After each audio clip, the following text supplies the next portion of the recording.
há possibilidade de garantir fonte de custeio para as entidades sindicais se não for um atrás do trabalhador. Dois, dando real importância para as assembleias. É aí que eu vou fazer um recorte e retorno depois. Nós estamos aguardando a divulgação do voto proferido, divulgação do voto que será, foi proferido assim meio, desculpa, que a expressão nas coxas pelo ministro Fux durante a sessão do Supremo.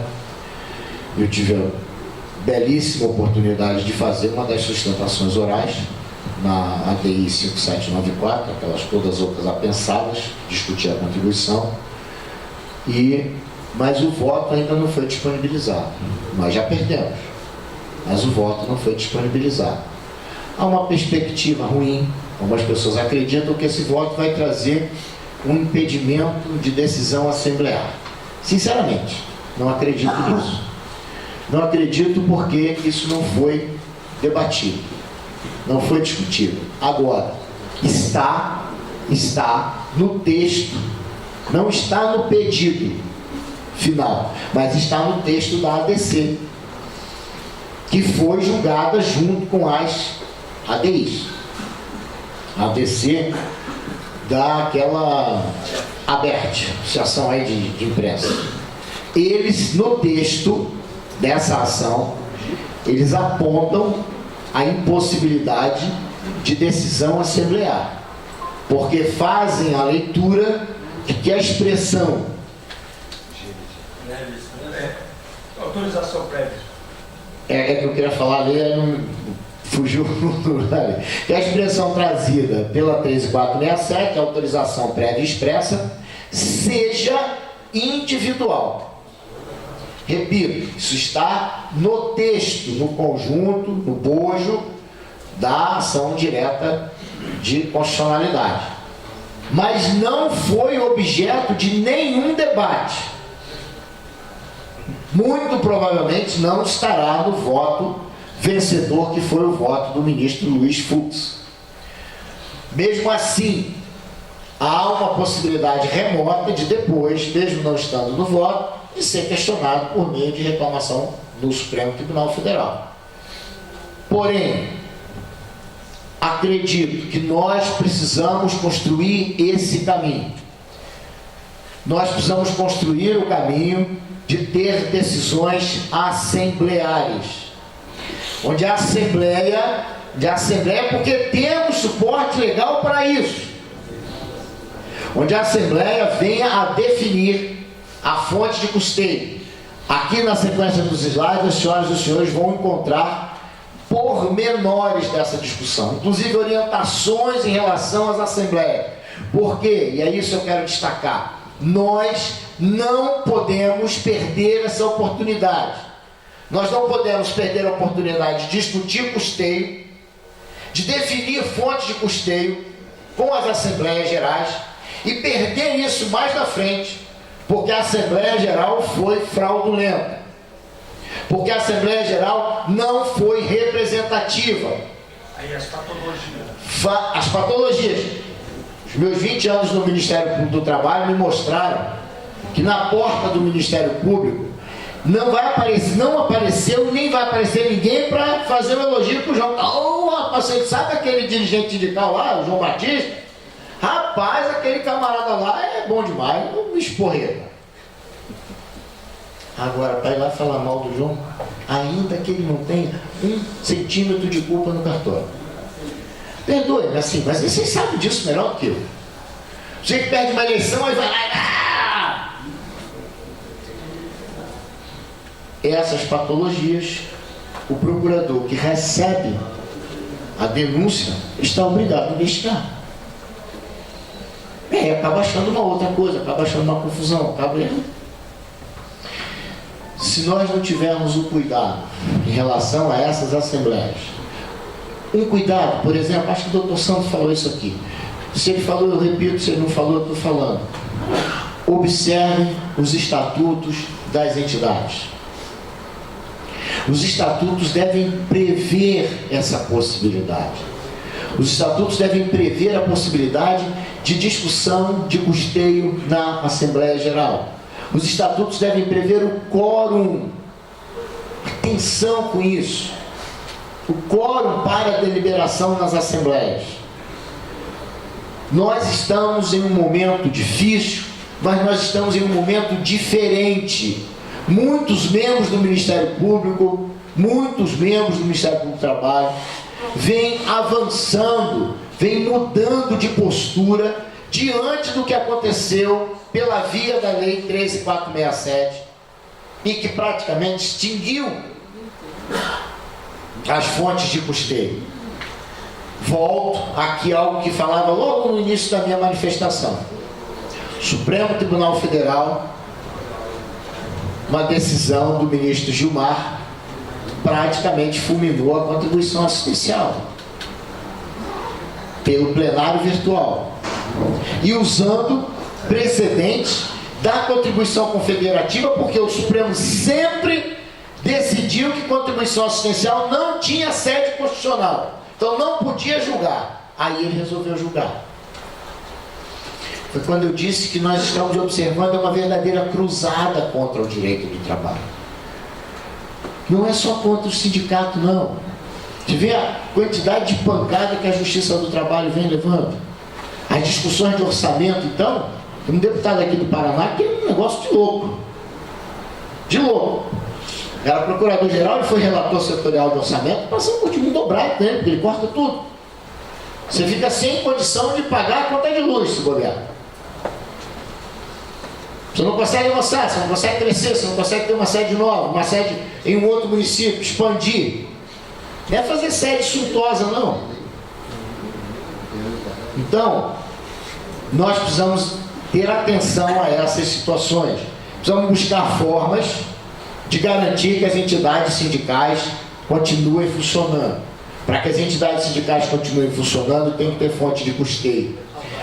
Uma das perspectivas é trabalhar para decisões das Assembleias Gerais, convocando essas Assembleias Gerais com a maior transparência possível, garantindo que as pessoas tenham acesso, garantindo que as pessoas possam votar, garantindo que as pessoas possam se manifestar contra ou a favor, do jeito que for, garantindo publicidade, garantindo o direito de oposição. Essa é uma questão que o Ministério Público estará atento. Garantindo o direito de oposição, observando o quórum, trabalhando os estatutos, alterando se for necessário para que o estatuto dê essa sustentação para uma decisão assemblear. Nós não podemos perder a oportunidade de trazer essa discussão para a Assembleia com segurança, porque já perdemos isso antes. Mas antes havia uma contribuição sindical compulsória. Hoje não há mais. A contribuição sindical não foi extinta? Não, não foi extinta, mas foi transformada de compulsória em facultativa, o que praticamente acabou com ela. Então, do meu ponto de vista, o movimento sindical não deve se sentir derrotado. Sabe-se, e todos temos que saber, todos temos que ter essa responsabilidade da dificuldade que nós estamos vendo. Quem não tem dinheiro para pagar a conta de luz sabe que a dificuldade já chegou. Quem está demitindo o trabalhador aí, quem está demitindo o funcionário do sindicato, sabe que a dificuldade já chegou. Quem está entregando sede porque não tem condição de pagar aluguel, quem está entregando sede porque não tem condição de manter, sabe que a dificuldade já chegou. Mas há formas de enfrentar. Uma das formas de enfrentar é trazer a categoria, a melhor delas. E trazer essa categoria para ser sócio, ótimo, melhor ainda.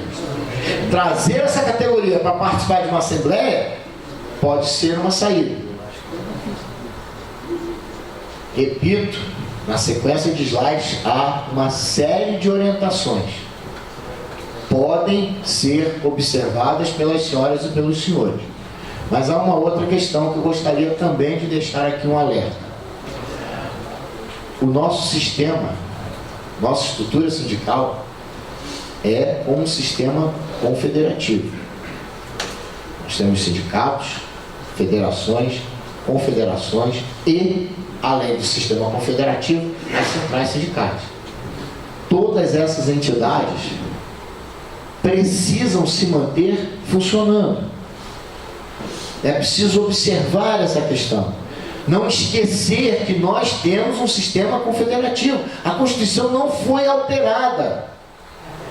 O artigo 8º ainda determina o sindicato único por categoria, o sistema confederativo. Então, não se pode abandonar a categoria. Partir para uma seara de garantir direitos, de garantir benefícios, defender interesses apenas para os sócios, do meu ponto de vista, é um retrocesso. Vai transformar o sindicato em uma simples associação, e o sindicato não é isso. Não é possível abandonar a categoria, não é possível abandonar o sistema confederativo. Isso traz certamente um enorme enfraquecimento das entidades sindicais e, por conseguinte, dos trabalhadores. O objetivo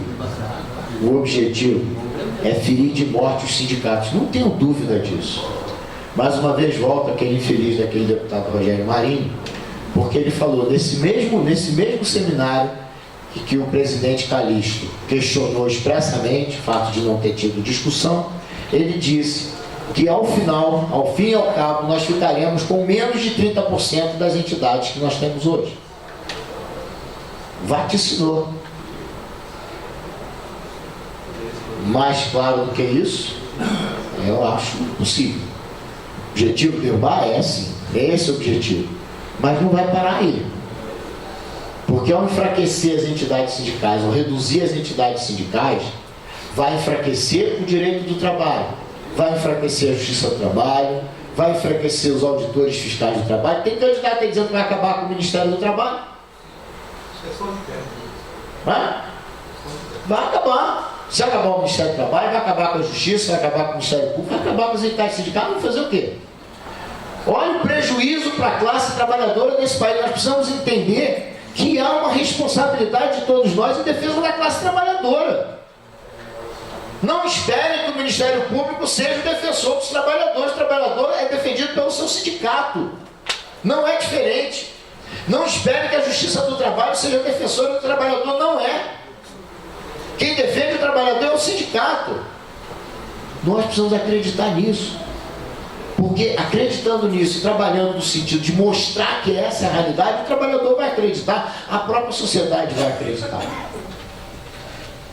Não é comum ver uma entidade representativa de trabalhadores, seja sindicato, seja federação, seja confederação, seja central, nos julgamentos do Supremo Tribunal Federal.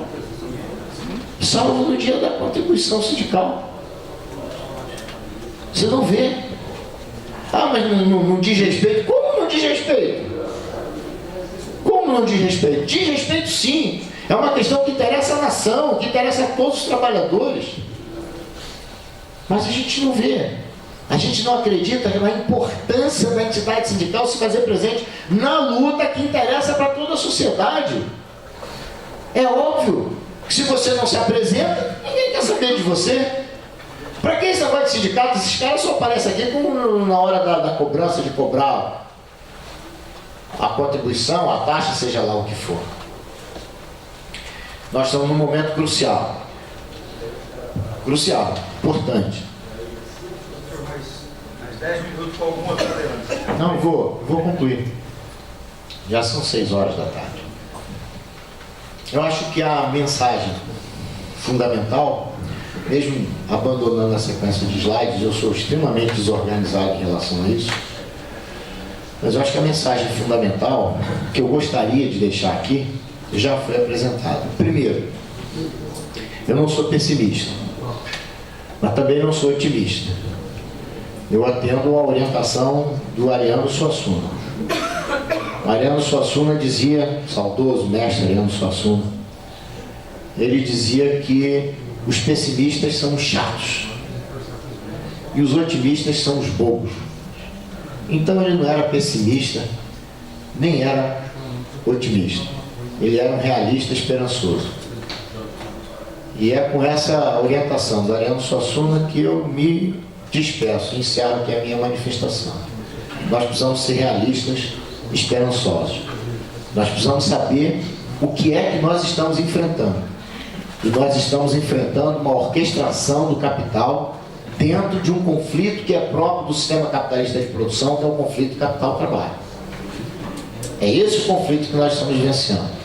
Nós estamos vivenciando uma verdadeira cruzada, organizada, forte, decidida, para ferir de morte o movimento dos trabalhadores e, com isso, na sequência, o próprio direito do trabalho. Essa é a nossa realidade. Nós precisamos acreditar nela, mas precisamos também ter esperança de que nós temos condições de enfrentar. Não é esse o primeiro obstáculo do movimento sindical na história da humanidade. Quem sabe a origem do 8 de março, quem sabe a origem do 1º de maio, entende o que eu estou dizendo. Não há almoço de graça. Quando se fala do primeiro registro histórico de uma greve, em 1791, na França, em Paris, é também o ano da Lei Le Chapelier, que proibiu a organização dos trabalhadores. Ou seja, o trabalhador faz a primeira greve, o poder público, que está sempre aliado com o poder econômico, impede o trabalhador de se organizar. De lá para cá, nós não tivemos folga. Nós tivemos que enfrentar sempre, e o trabalhador enfrentou, avançou, venceu.